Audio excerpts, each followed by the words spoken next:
प्यारे देशवासियों, नमस्कार। मैं आपको दावे के साथ कह सकता हूँ, सरकार महंगाई कम क्यों नहीं कर रही है।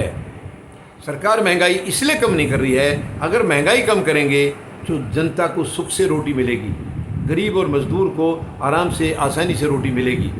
और ये नहीं चाहते हैं कि गरीब को मतलब अगर इनको आराम से रोटी दे दी तो इनकी दुकानें नहीं चलेंगी। उसका कारण क्या है? जनता को उलझा कर रखने का मकसद है। वर्तमान सरकार इतनी गैर जिम्मेदार है, इतनी निकम्मी है कि इसको केवल राजनीतिक दुकान चलानी है। और दुकान चलाने के लिए एक ही रास्ता है कि जनता को उलझा के रखो, उनकी समस्याओं में फंसा कर रखो। जनता अगर समस्याओं में फंसी रहेगी तो वो सरकार की तरफ देखेगी नहीं। सरकार फिर मस्ती से कुछ भी करो, लूटो देश को।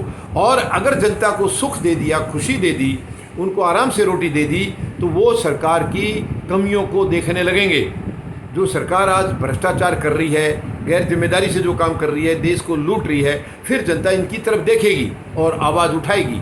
उस आवाज़ को दबाने के लिए ये चाह रहे हैं कि इनको उलझा के रखो। यही वजह है कि महंगाई में लगातार बढ़ोतरी हो रही है, कम नहीं हो रही है। आप देख लीजिए, जब ये सरकार आई थी, बहुत लंबे लंबे महंगाई के नारे ये लगा के आए थे पिछली सरकार के खिलाफ। अब क्या हो गया? कहाँ चले गए इनके वो मंत्री जो फटाफट मिनटों में जंतर मंतर पहुँचते थे, बड़े लंबे चौड़े नारे लगाते थे। गैस की कीमत बढ़ती थी तो गैस सिलेंडर लेके पहुँच जाते थे, और किसी चीज़ की कीमत बढ़ती थी तो वही चीज़ें लेकर के वहाँ पहुँच जाते थे। आज क्यों नहीं जा रहे वो? इसका मतलब है वो दुकान चला रहे हैं। अगर वो देश के हितैषी थे या देशवासियों के हितैषी थे, गरीब और मजदूर के, किसान के हितैषी थे, तो आज इस सरकार की गंदी पॉलिसी के खिलाफ वो क्यों नहीं जा रहे हैं? इसका मतलब उनको कोई काम से गलत और सही से लेना देना नहीं था। उनको केवल दूसरी सरकार का विरोध करने से मकसद था, ताकि उस सरकार को बदनाम करके और अपनी सरकार को लाएं और लूटना उनकी बजाय ये करें।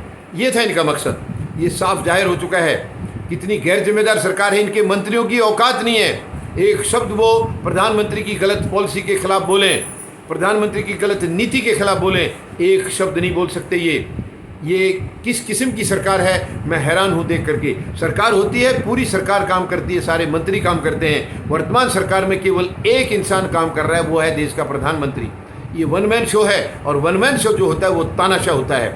और तानाशाह हमारे देश के लिए कहीं जगह नहीं है। तानाशाही की यहाँ कोई जगह नहीं है। अब वर्तमान में आप देख लीजिए, उलझा करके रखे हुए पूरे देश को, सबको उलझा करके, अमीरों को वैसे उलझा रखा है। जो इनके चाहते हैं, जो इनको दिन रात रुपया देते हैं, उनको इन्होंने देश की बागडोर सौंप रखी है कि आप देश में जो चाहिए वो करो। खुला, बिल्कुल खुला छोड़ रखा है। और जो इनकी सेवा पानी नहीं करते हैं, इनको पैसा नहीं देते हैं, उनको भी उलझा के रखा हुआ है।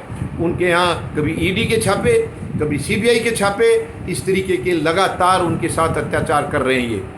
और गरीब और मजदूर को तो मारने पर तुले हुए हैं। तो मैं आपको ईमानदारी से बता सकता हूँ, ये सरकार जानबूझ के महंगाई कम नहीं करना चाह रही है, क्योंकि महंगाई कम कर दी तो जनता को सुख हो जाएगा, उसकी टेंशन ख़त्म हो जाएगी, जनता की चिंता ख़त्म होगी। और चिंता ख़त्म होते ही जो इनकी दुकानें चल रही हैं, दुकानों की तरफ जनता की नज़र जाएगी।